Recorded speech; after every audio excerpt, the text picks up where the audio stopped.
to be perfectly faithful to the things that God asked him to do, and wanted us to do the same thing. They were more aware than any of us had been, and we became so under their teaching, that America then serve to help all the other nations of the world become one with God. He felt that we were blessed abundantly, not for ourselves, but for the sake of serving others. And he wanted us to make sure that everybody understood that. He was trying to, at least symbolically, fulfill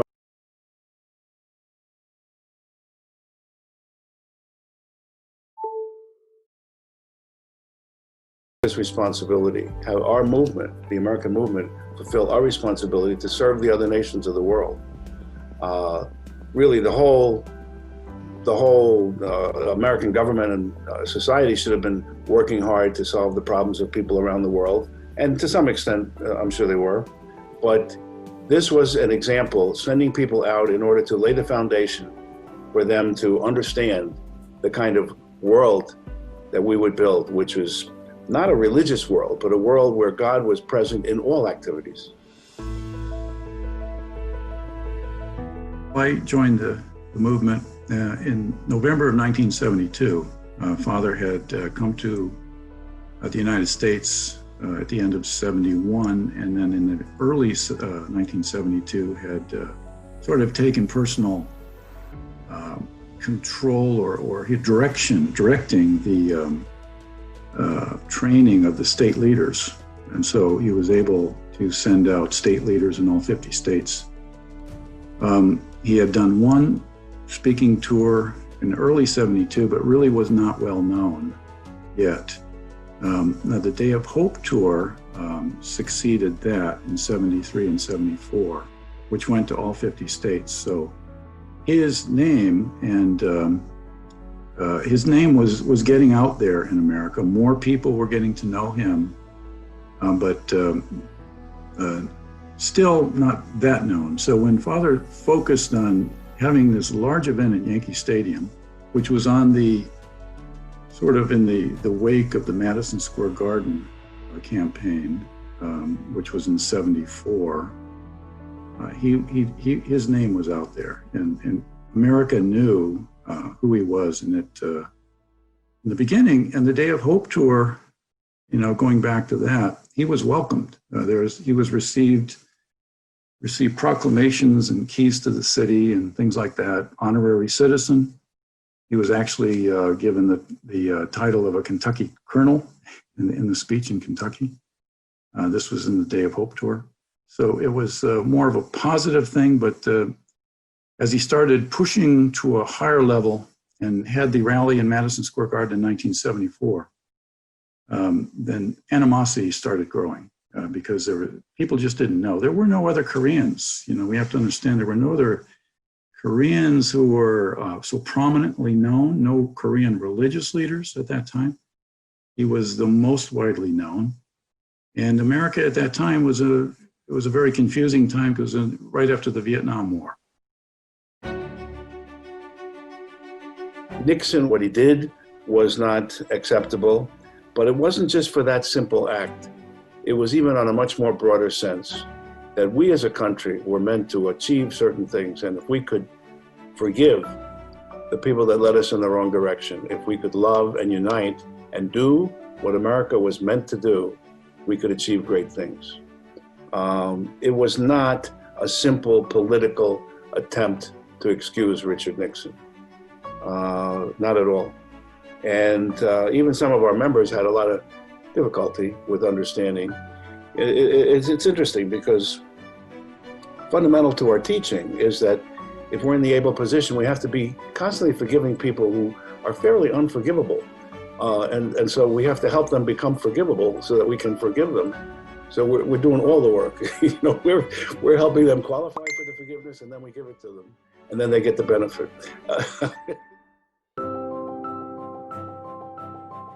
The early 70s was not a difficult time, it was exciting.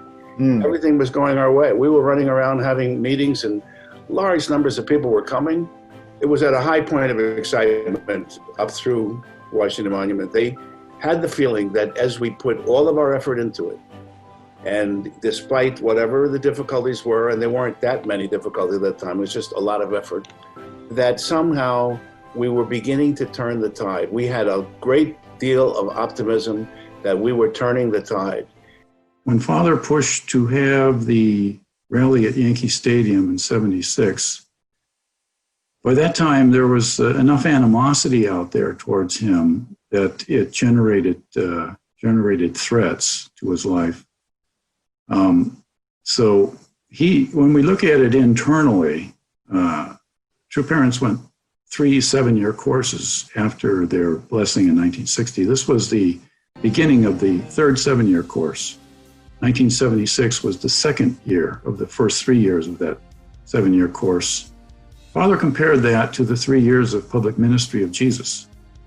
And in reading the Chambumogam, I'm paraphrasing here, but he says that the fate of Jesus was decided in his second year, whether he would be successful or go the path of crucifixion. So 1976, that was the second year of this first 3 years of this last 7-year course. So he was very serious, and he felt that he had to overcome and make this Yankee Stadium event victorious in order to restore what happened to Jesus. So the environment by that time was pretty hostile towards him.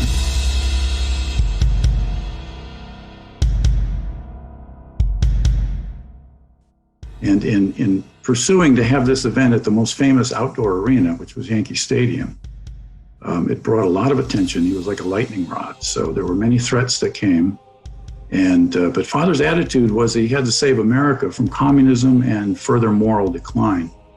And the opposition by that time was from different sources, in the communism, from Christianity, from Christianity, families with the kidnapping and deprogramming phenomenon, and the media.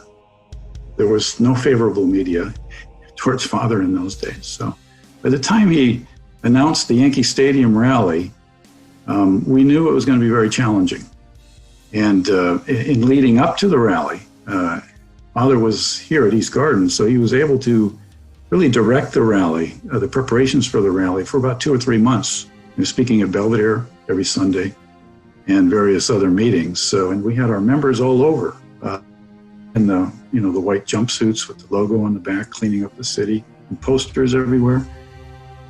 Yeah, so by the time the rally came, it was a really serious moment. It was serious in an unusual way that compared to other things that we've experienced. So.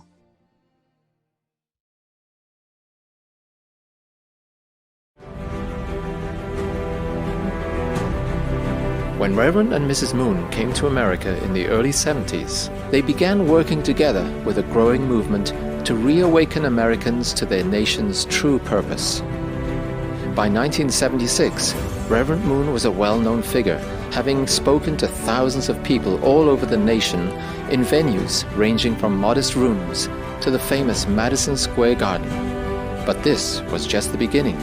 They came to New York City, and we hosted them in a small one-room apartment. And at some point, Father said, let's go see the Empire State Building. And we went up to the top, and he explained he was going to have a rally in New York, Yankee Stadium, and Washington Monument. And before long, this vision was to become reality.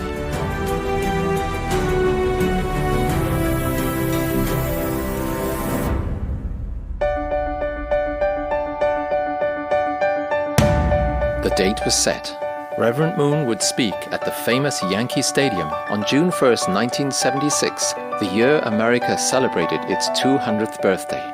We had people all over proclaiming a message of hope, which America was hungry for. Our feeling was, it looks impossible, it seems impossible, but we could do it. After a short, intense period of planning, publicizing, and preparation, the stage was finally set for Reverend Moon to address Americans with a speech entitled, America is God's Hope. I hope to see something that I will believe in. Then he turned to me and he wanted me to come to the Yankee Stadium today. So I was waiting to see this occasion. If this man can bring the nations together under one God for all mankind, I believe it's good. But then came something that no one expected. We had this terrible tornado or a hurricane or something, and it came up all of a sudden. So we lost a lot of the decorations. I remember we had this huge sign saying, "God bless America," spelled out in big block letters. And the wind came and just swirled them all over the place.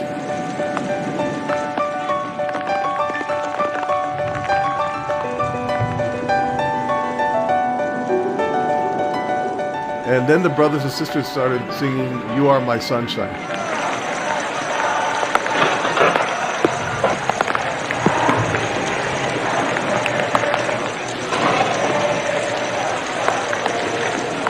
And somehow the sun came out, and it's like God worked a miracle.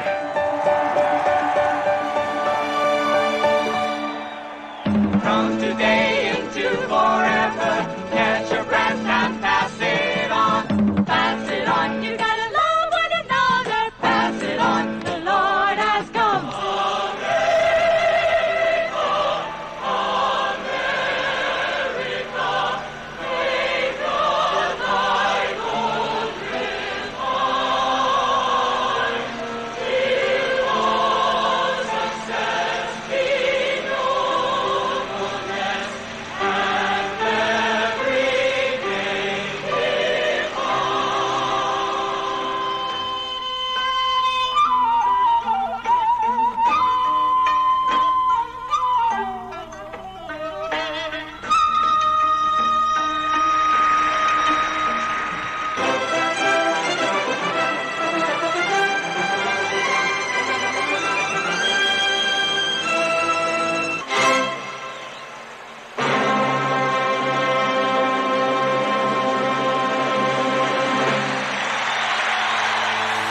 May I present the Reverend Sun Myung Moon.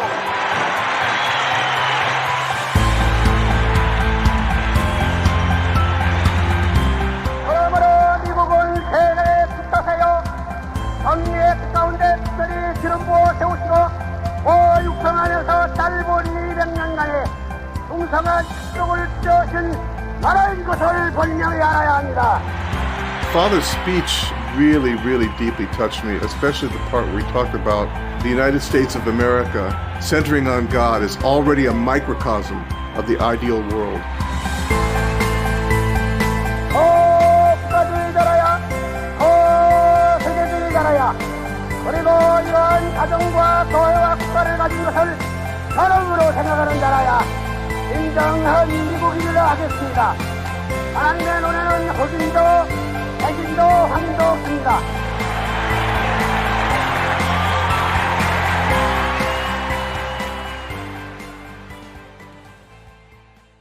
Within just weeks of this event, Reverend Moon felt called to speak to us again, this time at the Washington Monument.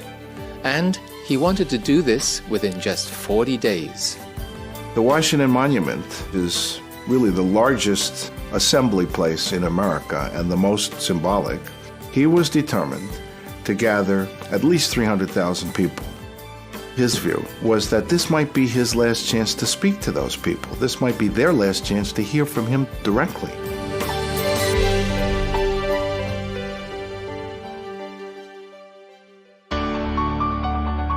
Everybody knew that 40 days was almost impossible and it would be an incredibly difficult job.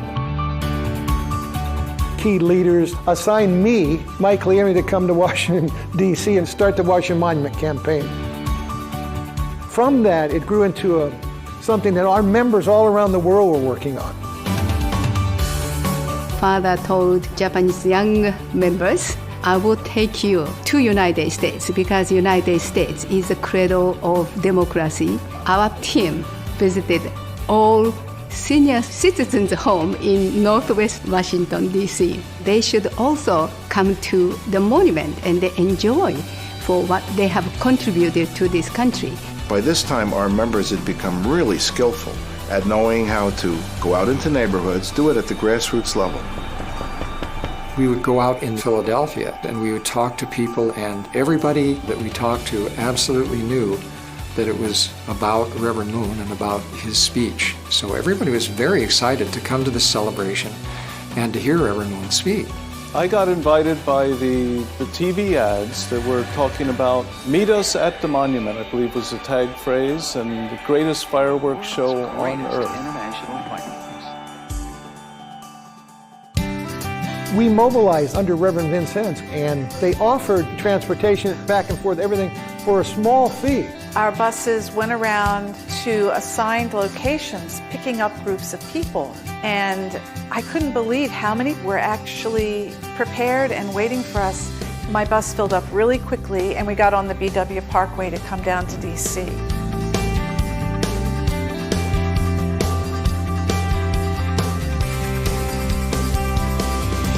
I had a viewpoint from the stage, and I saw the grounds filling up, and they got fuller and fuller, and as I looked out over the tops and the faces all looking up at the stage, and this sea of people, and I thought, we did it.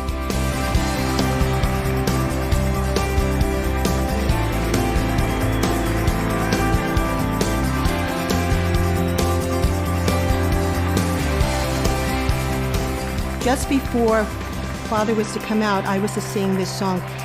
When I walked out on stage, I couldn't believe it. It looked like millions of people. I was so nervous and overwhelmed by the energy, I almost fainted. But at that moment, I saw a man stand up in the audience in the front row. That was my father. And when I saw my dad, suddenly my spirit came back. And at that moment, all my singing and all the energy came through. It's a happy day! Everybody clap along with us! Oh, happy day! Yeah! Oh, happy day! Oh, happy day! Oh, happy day! When we get together, and we can all be brothers. Our speaker this evening, the Reverend Sun Myung Moon.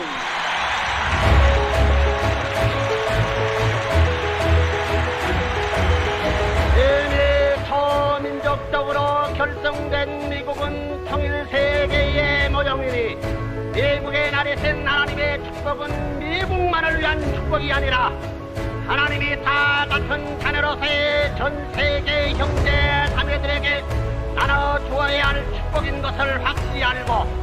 The speech was amazing. It was about America and God's will. And he challenged the crowd. He started talking about building heaven and America as a prototype, as a place where religious unity existed, but also as a place where all people could come together. And he talked about taking the blessings that America had received and bringing those blessings to the entire world. 여러분의 시점에서 하나님은 애절하게 계시다니 하나님께서 200년간 준비하신 미국은 크게 각성하고 하나님께서 분부하신 정찰대한 세계적 사명을 다하여야 할 것입니다. 세상 천국 건설의 기초가 되어야 합니다. It was an exhilarating feeling that we could come together and accomplish something that great for true parents, that Father could proclaim God's message and that we could end up having a success there. 세상 천국 건설의 기초가 되어야 합니다. 예국은 오늘 각성하여야 합니다. 내일이면 늦습니다. May God bless you. The place was overflowing. The event was a phenomenal success, and that really capped our campaigns in America.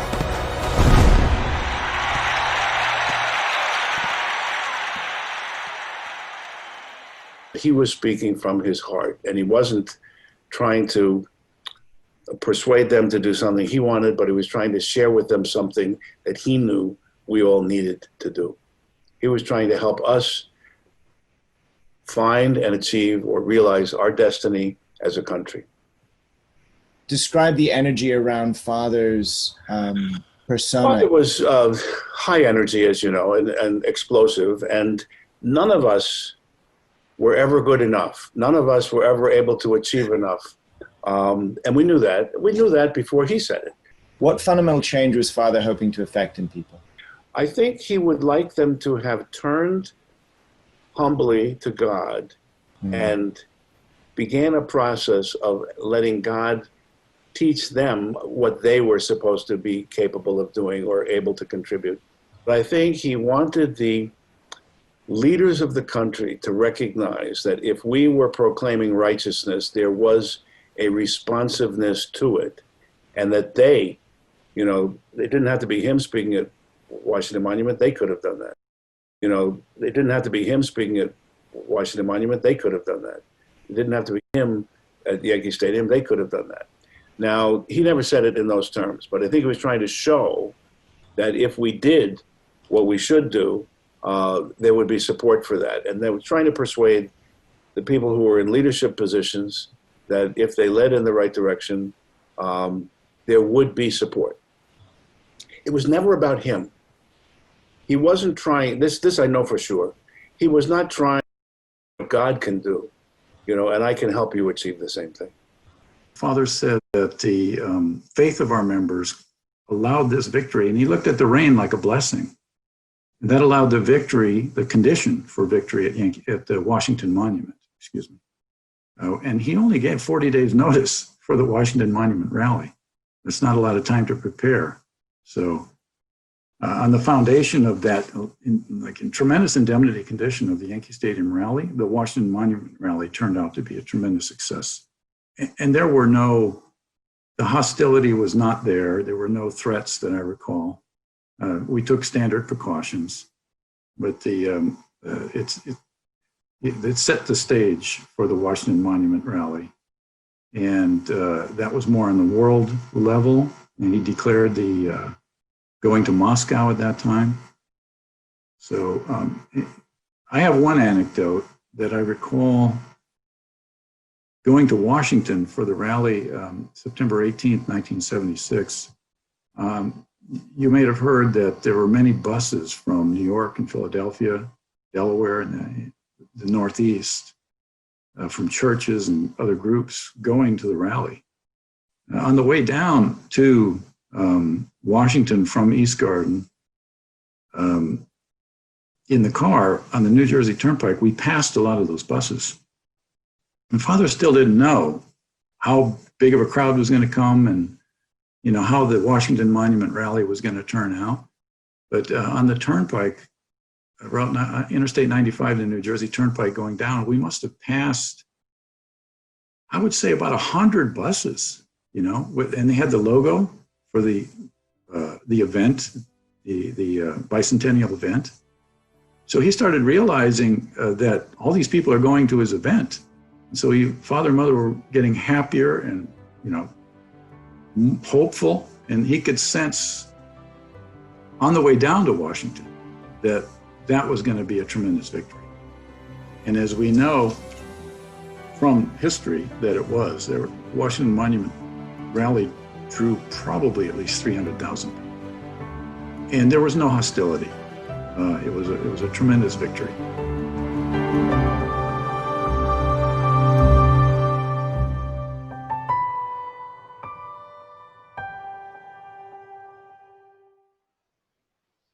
Ooh, wow. Now, true parents led us, you can see, with such courage. And they were so clearly standing for something that reached the original minds of so many young people. That was scary to the establishment. And frankly, it wasn't seen as okay that a foreign preacher could have so much influence. Think of God's love. Think from God's point of view to send true parents here. God's courage. You know, think about God's courage, God's conviction, and true parents' unwavering and single-minded determination to liberate God's will for the world by unlocking America and resetting its course to fulfill its purpose. You know, there were many young people in those days feeling frustrated about the course of events. Many were aware that change was needed, but only true parents came with the actual code to unlock us from our ignorance. And a lot of that simply had to do with understanding the real meaning, value, and purpose of the United States of America. Not from a political point of view or from the media's point of view or a particular group, but from God's point of view. Thank you, Dr. Salonen and Mike McDivitt, for coming on and sharing with us a little bit more about those days. Okay, a quick reminder to all of you watching live, it's time to chat away. We encourage you to offer your heartfelt comments in response to any part of today's show. It lets us know how you're doing, and you never know, your comment may be featured on the special comments section. And now we have 3 wonderful people coming on the program, so let's get ready to welcome our special guests.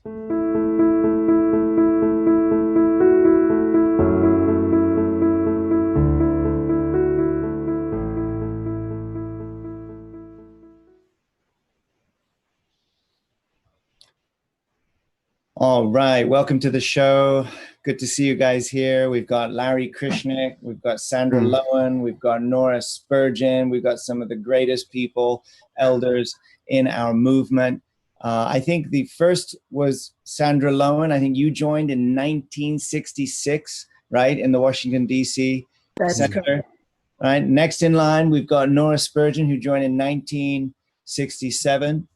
And as a young pup, Larry Krishnick, who joined in 1973, which is, I know that's 47 years ago.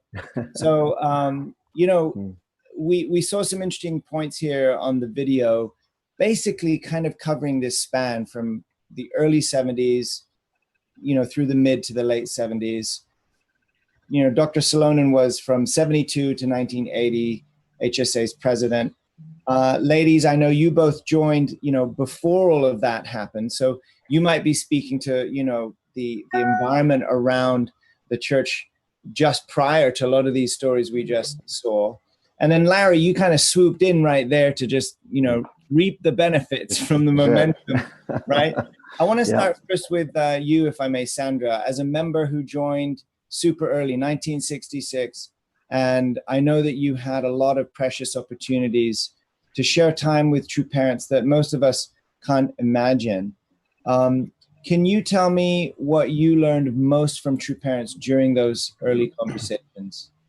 Oh my goodness. After hearing the divine principle, one of my greatest hopes was to meet this person who had given us this incredible, incredible teaching that totally was changing all of our lives. There's always, though, that question of, is he really who they say that he is? I wanted to meet him and to know for sure. So we're all lined up at the Upshur House, waiting for true parents to come in. And in comes this little man. He's portly. He's kind of prosperous. I think he was like 79 years old at the time.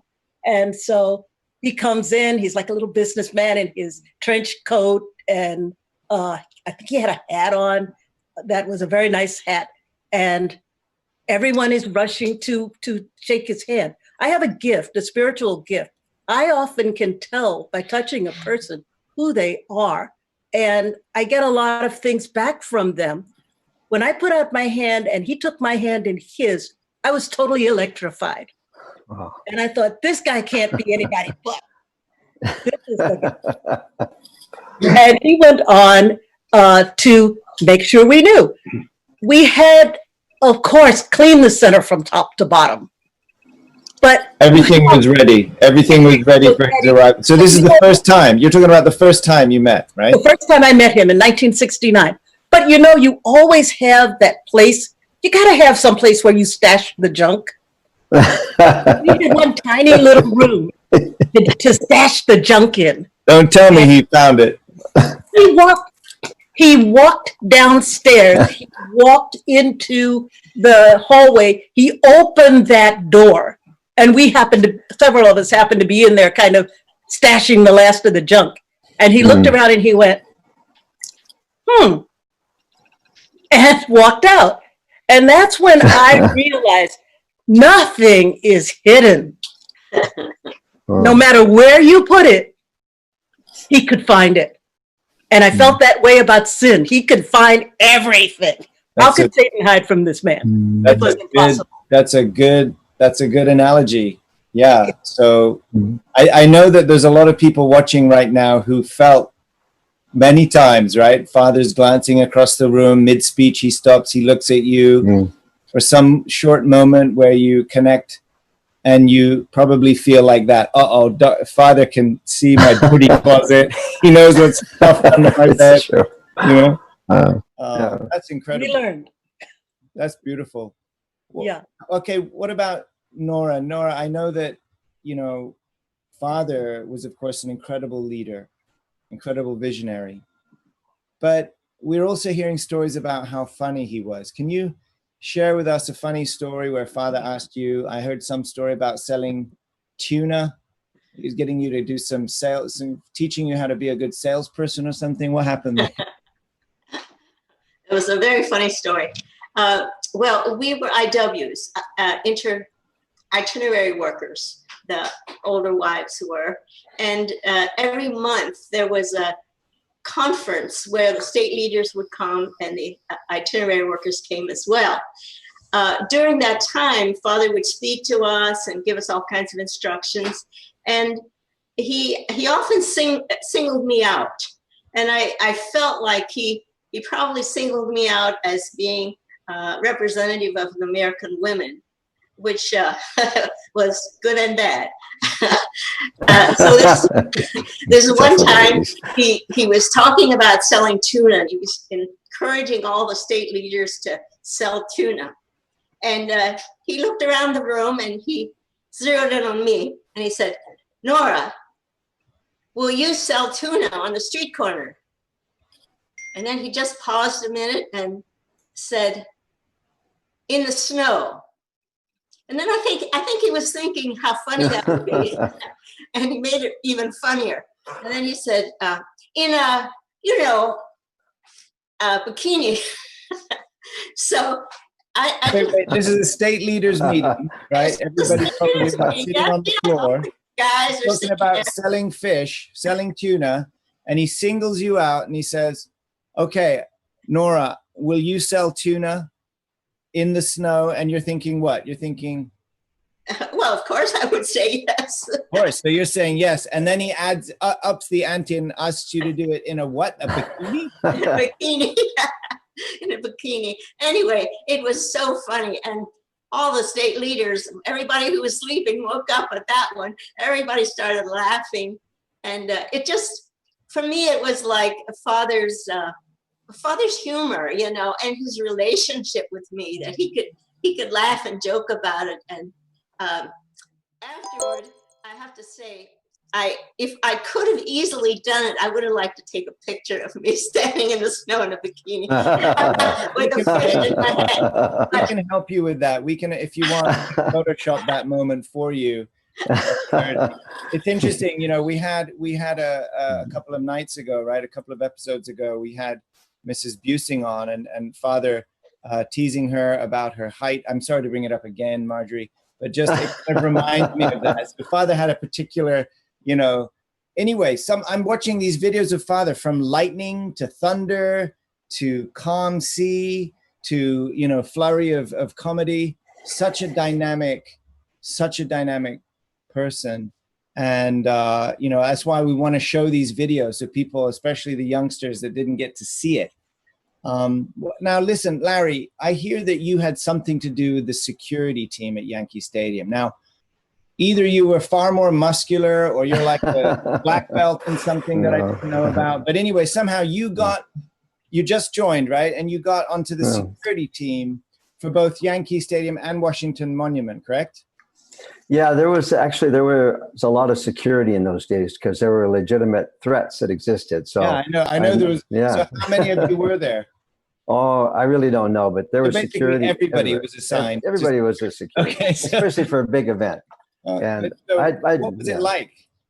Paint the picture. Like, for example, right? We just saw Mike McDivitt talking about Yankee Stadium. Right, yeah. The temperature's rising, right? The animosity's coming in. They're on the news. Right. Now the wind is blowing everywhere. So what was it like just before setting up for the stadium for the rally? What did it feel like? Well, for me, inside the stadium, you saw this storm coming. And so there was a certain tension in the air already. You know, I already felt a little, I was worried. I was concerned about it. I was up in the load section, and Reverend Wampil Kim was in front of me. She was right in front of me. That was my section. And then there were a lot of kids from the neighborhood in the stadium that were running around, just kind of going crazy. You don't see that, you know, down on the floor of the stadium in the front. But that was going on, and so I'm a worrier. At least I used to be a worrier. A So warrior? I'm concerned about all this. A warrior who worries. And then when that tornado or whatever hit, I mean, everybody had the same reaction. It was just like shock. You couldn't believe it. That image of the sister weeping down there, you know, I think that captured the hearts of so many people, because we knew the investment that brothers and sisters had made for months preparing for Yankee Stadium. And so, you know, then they started singing "You Are My Sunshine." And honestly speaking, my mind was, how could they be singing now? Excuse me for being so faithless. I thought, oh my gosh, what's going on? I said, what do I do? Am I going to sing or not? And then I watched, well, there's Wampil Kim, see what he does. You are my sunshine. So I started singing along with Wampil Kim, and then the sun came out, and then it happened. Father spoke, and he came out stronger than ever. Now, do you know who started the song? I heard there's a few stories out there. I heard Reverend Studo, but I don't know if that's true. Tom McDivitt. It's Tom McDivitt. Tom McDivitt? Tom.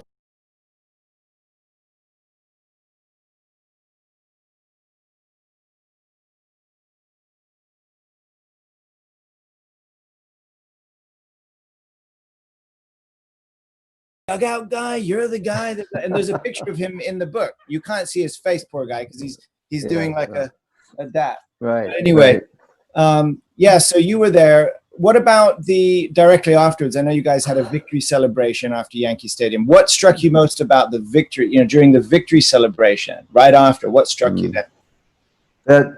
That Father was so excited.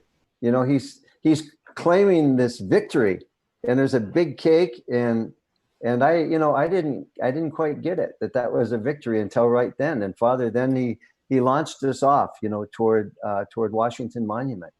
And just sorry, Larry, just a second, because you know there's a lot of people that might not understand this point, right? So there's a lot of intensity. I think probably most people watching right now have been involved in one of the rallies that we've done in some capacity, at least to appreciate the amount of work.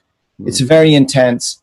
And then the minute up to that launch is super intense. Yeah. So for the weather, and of course we have, you know, people protesting, and then all of the signage, all of the hard work, and then the rain. And then despite the fact that, you know, the clouds cleared and you could say the speech went ahead, it meant that some people were turned away. It wasn't, basically at that moment, many of the members, how did they feel? They felt it was like, oh, we didn't do, you know, you felt like it was something missing. Well, I'm sure there were people who felt like that, especially some of the leadership that was coordinating it. I know they felt like that. They worked so hard. They made so much indemnity. They made so many indemnity conditions. They prayed, and they loved True Parents. They wanted to offer the best to True Parents. Brothers and sisters had been investing so much, going door to door to make this happen with so much hope and positivity.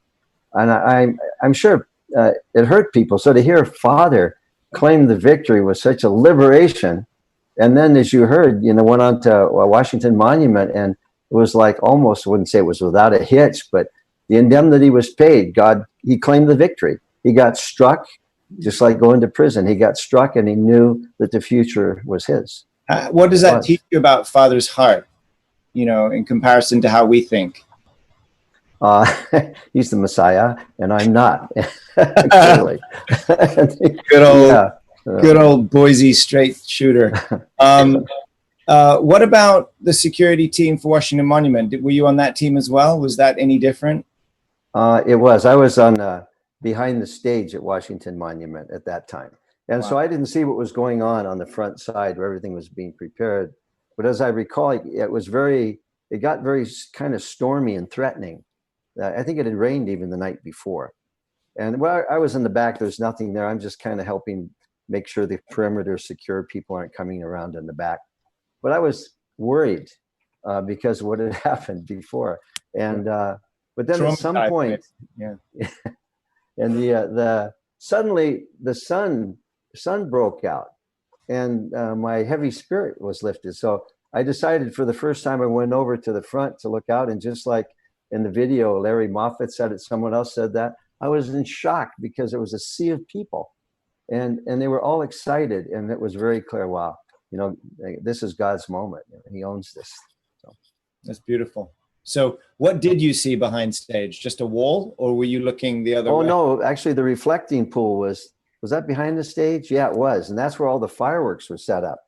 So there had to be security there. So when the fireworks went off, I was afraid for my life because I was right there amongst them.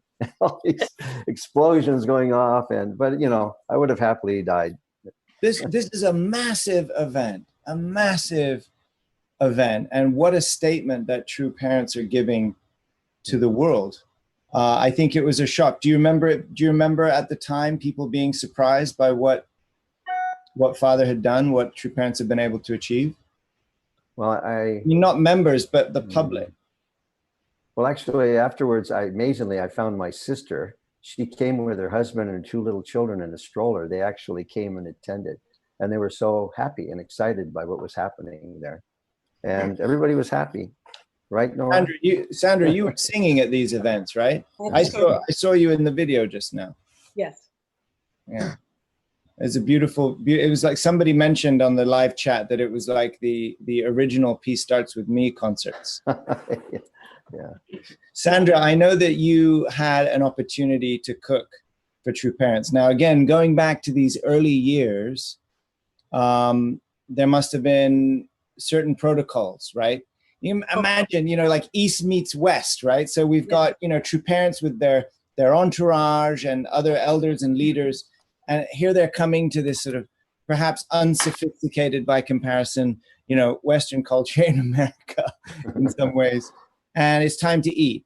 So I heard that you had an opportunity to actually cook for Father once. And I'm sure you couldn't hide it. You couldn't disguise it. You already learned that lesson. So what did you cook, and what was Father's reaction? Okay. Well, I was the assistant in the kitchen, and I can now cook all kinds of Korean meals, and I can make kimchi and anything else. But on this particular occasion, I was working with another sister who has since ascended to the spirit world, Linda Perry. And we decided that Father had eaten all of these Korean meals, and maybe what he needed was a good American meal. So we decided to make hot dogs, beans, and collard greens. Why? Because we're both little, that was our part of the world. She was from Virginia, I was from Washington, D.C. And this is good cuisine. And I think that came as a surprise to many people as they saw it going out with the relish and the mustard. We had kimchi, we had white rice, come on. But we came around to see how Father was dealing with that. Father sat with You mean dealing with the food, Sandra? You mean dealing with what? Like you don't know if he'd ever eaten a hot dog. Yeah. Well, if you're coming from Korea, it might be a little different. How did you serve the hot dog? Was it just the dog, or did you in a bun? In a with bun, relish and mustard and Heinz ketchup. And so we came out, and there is Father. He has a hot dog in this hand. He has a hot dog in this hand, and he is really eating and enjoying this cuisine. It was just wonderful for him.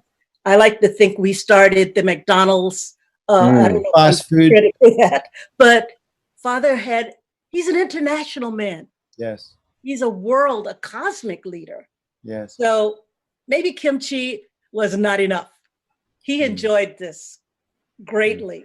And that was just one side of his cosmopolitan nature. I love it. I love it. So probably the people in the room were expecting a different reaction because they hadn't seen it before. Absolutely. They wondered about these hot dogs. Where's the bulgogi? You know how to make bulgogi. Where's the bulgogi? By the way, quick tip. for all of you wondering what else you can do with kimchi, it's delicious on toast with peanut butter. Believe me. Toast, crunchy peanut butter is my favorite. And then a cool layering of kimchi on top, the real spicy kind. It is delicious. So you can try that and let me know if any viewers try that. Give me your feedback. And for all of you that say hot dogs aren't good for you, well, obviously they were good enough for the Messiah, right, Larry? That's right. Okay. Good enough for him. It's good enough for me. Nora, you had the opportunity to travel with Mother, right? During her Women's Federation for World Peace. Yes. Mega moment. What did you notice about True Mother at this time? Well, this was her first Women's Federation for World Peace tour. And she was traveling all over Europe, Russia, many different countries there, and also all over America. And I traveled with her. So the thing that really struck me was how serious she was. She was just absolutely focused on her speech. And so many people would say to me, oh, do you get to talk to Mother? Do you get to do a lot of things with Mother? And actually, she didn't pay any attention to us. She just focused on her speech. When it was a grueling schedule for her. And every morning we'd get up and get on a plane and go to the next city or the next country. And I would see her sitting on the plane, just looking out the window, meditating. I'm sure she was praying. And then when we got to the city, she would get out her speech and she would work on her speech. Now, she was speaking in English. And so she would go over the English words and she would go over the enunciation of the words. She would even think about places to pause and put an X there and mark it. And so she was focusing completely on the speech. Then, after the speech was over, we'd all go to and gather around her in a room. And that was the victory celebration. And we'd have a cake. That's when she relaxed. And the interesting thing was we didn't have the kind of technology we have today. So it was quite a chore to set up the telephone conversations between her and Father. Father was because he was live linked with the phone. Yes. He was in America most of the time, and she would. They would set it up, and they would talk to each other on the phone. And so they have this chat, and like the husband and wife, talking to each other. They laugh, she'd laugh, and she became so relaxed. And then they'd bring out the victory cake, and I'm quite sure Father had a victory cake on the other side too. And they would share eating this cake in unison. And so they would make these eating sounds, chomp, chomp, chomp, and eat the cake and laugh. And then afterward, Mother would talk to us. But it was a beautiful thing to see. It was a very precious memory for me to remember them and their relationship with each other.